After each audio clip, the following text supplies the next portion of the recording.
제가 언제까지 세금 얘기를 해야 될까요? 정말 언제까지 세금을 정리해 드려야 될까요? 어디까지 정리를 해야 되지? 세금은 세무사에게. 스타 강사는 못 될 것 같아요.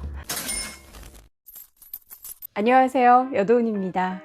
돈TV 우리 가족 여러분들께서 주식 투자 관련해서 제가 영상을 워낙에 많이 올리다 보니까 이 돈을 벌면 세금 걱정을 안 할 수가 없잖아요. 그래서 세금 관련한 얘기를 굉장히 많이 물어보시고 심지어는 메일로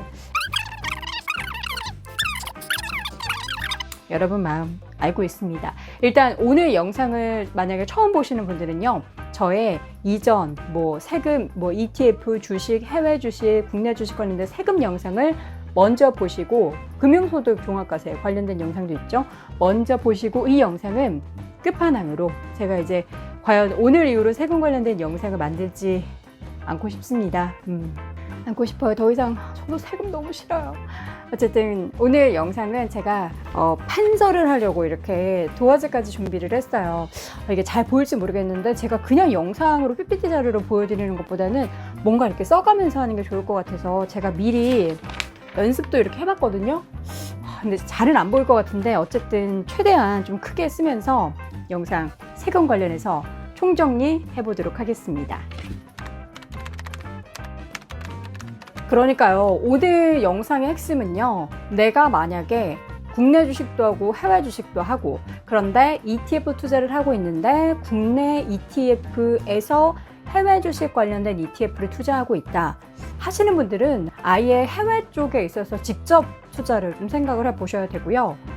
그리고 내가 고액 연봉자다, 그리고 나의 주식은 억대다, 한 5억 넘는다 하시는 분들은 또 해외 관련해서 투자를 좀 분산해서 생각해 보셔야 되고, 반대로 나는 소소하게 1년에 한 200에서 250만 원 정도의 수익만 본다, 혹은 이제 국내 주식으로도 그렇지만 해외 주식으로 이 정도 수익만 좀 생각을 한다 하시는 분들도 이 영상에서 좀 더하기 빼기를 한번 해보시는 게 좋을 것 같습니다. 워낙에 케이스가 많기 때문에 본인이 여기에 해당되는지 여부는 여러분이 판단을 하셔야 될 것 같아요. 일단 과연 내가 잘할 수 있을까? 자, 세금을 정리해보자면 먼저 국내 주식. 제가 이렇게 쓰니까 글씨를 잘 못 쓰는 거예요. 국내 주식 관련해서는 이제 주식이 있고 ETF가 있어요. 자, 제가 세금 정리하면서 국내 주식 관련해서는 매매 수익에 대한 세금 있다고 했나요? 없다고 했나요? 매매 수익, 잘 안 되네요. 칠판이 필요하다. 매매 수익에 대해서는 세금이 없어요. 국내 주식, 내가 삼성전자를 샀다 팔아서 거기에 대한 수익이 났어. 여기에 대한 세금은 없는 거예요. 근데 여기서 내가 배당을 받았어. 배당을 받으면 여기에 대해서 얼마를 떼죠? 15.4%. 배당받은 금액의 15.4%의 세금을 내요. 그리고 ETF로 넘어갈게요. 국내 주식 관련된 ETF와 그 이외 해외, 그리고 상품, 통화, 여러 가지 그 기타 ETF가 있죠. 글씨 정말 못 쓰는데 제가 이렇게 못 쓰진 않아요. 근데 어쨌든 이해하세요. 국내 주식 관련된 ETF는 세금을 낸다고 했나요? 안 낸다고 했나요? 안 낸다. 그러나 여기에도 배당소득세는 있는 거예요. 해외나 기타 ETF에 대해서는 무슨 세금이 있다고 했죠? 배당소득세. 배당소득세 15.4%. 그리고 이 국내 주식, 해외 주식 모두 ETF는 배당금. 배당금이 다른 말로 ETF는 뭐라고 그랬죠? 스타 강사는 못 될 것 같아요. 분배금.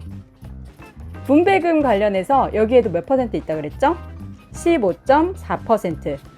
자, 저는 국내 주식과 ETF만 정리해 드리는데, 그러면 여기에서 우리가 이 세금들을 다 합해서 1년에 한 번씩 또 생각해야 되는 세금이 하나 있어요. 뭐가 있죠? 바로 금융소득 종합과세. 전체적인 배당금이나 이자 관련해서 연 2천만 원 이상을 내게 되면은 사실 최고 세율이 40%를 넘기도 해요. 근데 내가 고소득자인 경우에는 그 세율이 굉장히 높아지기 때문에 나는 고소득자 아니고 딱 이 수익밖에 없다 이러신 분들은 사실 크게 신경 쓰진 않으셔도 돼요. 어쨌든 여기서 그러면은 금융소득 종합과세에 포함되는 거는 국내 주식 관련해서 배당 수익, 그리고 ETF 관련해서도 국내 주식은 없는데 해외나 기타 쪽에 투자했을 때 이 배당, 이거 틀리면 티나네. 이 배당 받았을 때 내는 배당소득세, 그리고 분배금 받았을 때 내는 배당소득세, 이 세 가지가 포함돼서 금융소득 종합과세에 해당이 되는 거예요. 제가 요거는 빨간색으로 이렇게 표시를 해둘게요.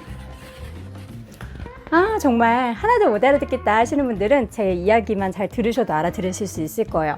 자, 국내를 했고 이번에는 해외를 할 거예요. 해외 관련해서는 여러분 주식이랑 ETF를 나눠요, 안 나눠요? 안 나눠요.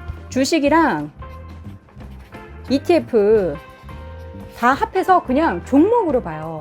그런데 우리나라 주식 투자에서 매매 수익은 세금을 안 물린다고 했죠. 근데 해외 주식 같은 경우에는 이게 해외 세금 물리잖아요. 근데 해외 주식 같은 경우에는 주식이든 ETF든 모두 양도소득세 22%를 부과하는데 이게 또 기준이 있죠.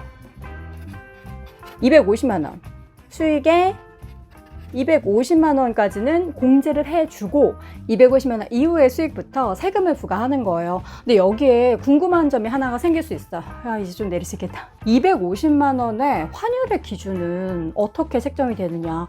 내가 만약에 뭐 애플의 주식을 작년에 샀다 팔아서 내가 달러로 가지고 있고 혹은 그걸 원화로 바꿨거나 뭐 이런 여러 가지 케이스가 있잖아요. 이 때문에 이 양도소득세 기준은 내가 샀던 날 어떠한 뭐 환율을 내가 환전하고 이런 거 다 필요 없고 내가 샀던 날에 그 날의 환율 그리고 내가 팔았던 날에 그날의 환율이 적용돼서 매수가 매도가가 결정이 되고 그에 따른 양도소득의 기준이 결정이 되는 거예요. 근데 이거를 우리가 계산하지 않아도 보통 이제 양도세 뭐 미리 확인해 볼 수 있는 게 양도소득세 뭐 가계산 이런 거 HTS에서도 확인을 해 보실 수가 있거든요. 정확하게는 아니지만 내가 좀 걱정이 된다 하시는 분들은 매매일지를 쓰시면서 매매할 때 그 당시에 환율을 체크해 보시는 것도 좋을 것 같아요.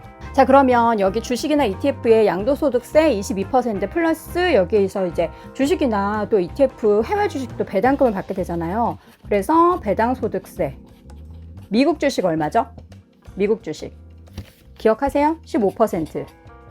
근데 요즘에는 뭐 중국 주식도 많이 하잖아요. 중국 주식 만약 예를 들면은 중국 주식은 10%예요. 근데 배당소득세가 여러분 한국의 국내 배당소득세가 15.4%인 게 소득세만을 기준으로 하면 14%예요. 그 나머지는 뭐 지방세 이런 게 포함된 건데 그래서 배당소득세가 만약에 국가별로 우리나라 기준보다 낮다.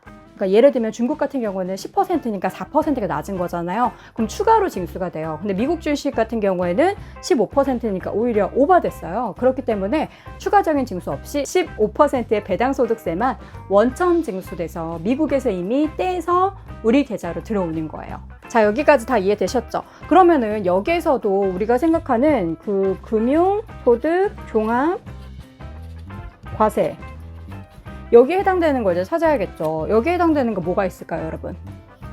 요거지, 요거. 배당소득세 15%.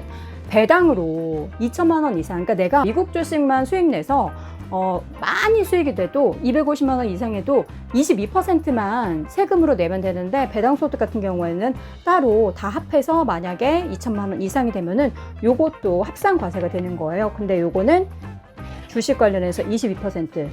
해외 주식을 매매한 양도소득세 같은 경우에는 못 쓰겠다. 분류과세. 분류과세 포함되는 게 또 뭐 있죠? 양도소득 말고 퇴직소득, 양도소득 이 두 가지가 분류과세가 되는 거예요. 뭐 그게 뭔지 중요하진 않지만 어쨌든 세금 관련해서 걱정하시는 분들은 요거 체크해 보시면 되고 그래서 아무리 수익이 많이 나도 그냥 22%만 떼면 끝인 거예요. 그럼 여기서 우리가 궁금한 점이 생기는 거죠.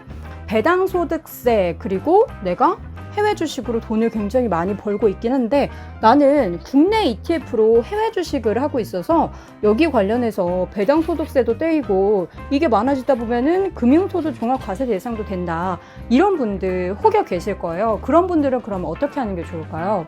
이것을 좀 분산하거나 해외 주식으로 분산하거나 아니면은 좀 아예 해외 주식 쪽으로 옮기는 게 오히려 유리할 수도 있겠죠. 또 반대로 나는 250만 원 이상 수익 말고 소소하게 한 200만 원에서 250만 원 사이만 소득을 낼 거다 하시는 분들도 그냥 해외 주식, 해외 ETF 직접 투자하셔도 250만 원 미만이면은 22%를 안 내요.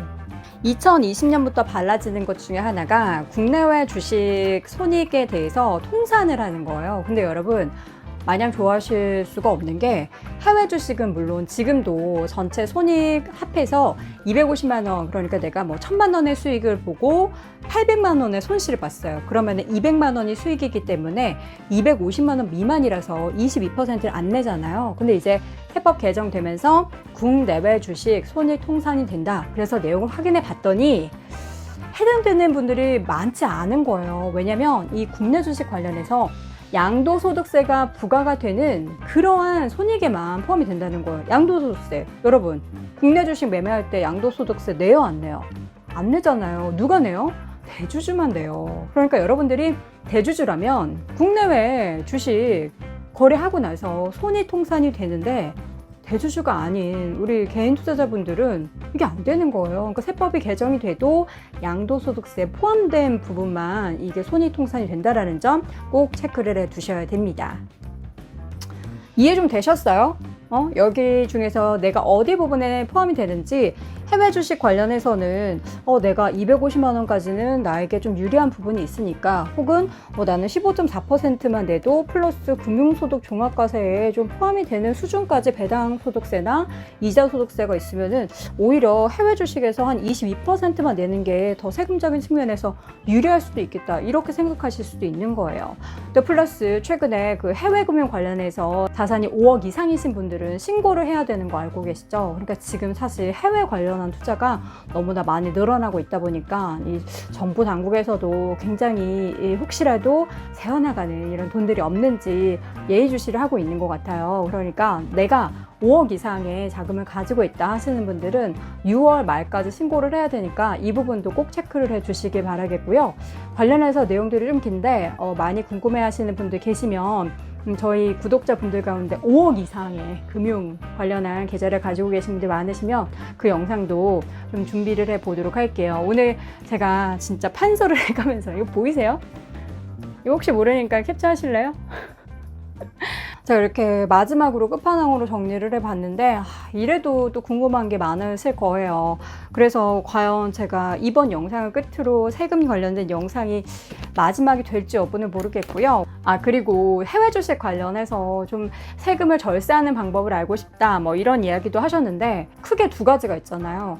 내가 250만 원을 맞추기 위해서, 그러니까 사실 그 양도소득세 관련해서 매매 차익을 맞추는 거예요. 근데 저는 이 방법이 과연 옳은가? 이런 생각이 좀 많이 드는데, 만약에 내가 A 종목에서 1000만 원의 수익이 났어요. 그리고 지금 B 종목에서는 750만 원의 손실이 나고 있는 거예요. 그래서 A 종목을 팔고 B 종목도 같이 팔면 어쨌든 손익 통산이 돼서 250만 원의 수익이 되는 거니까 250만 원 미만이면은 세금 22% 안 내는 거잖아요. 근데 어쨌든 다른 거를 다 양도소득세 같은 거를 통합했을 때 이게 적용이 되면은 물론 뭐 더하기 빼기해서 세이브 될 수 있는 것도 있지만 저는 약간 애매한 것 같아서 이 부분은 잘 모르겠고요. 두 번째로 이야기 많이 나오는 게 가족 간의 증여예요. 그러니까 1000만 원의 수익이 났을 때 내가 1000만 원만큼을 배우자한테 증여를 하는 거예요, 주식을. 그래서 그 배우자가 주식을 매도하는 거예요. 우리 주식 이렇게 이전하는 건 알고 계시죠? 배우자 같은 경우에는 10년 통산 6억까지 이게 비과세가 되기 때문에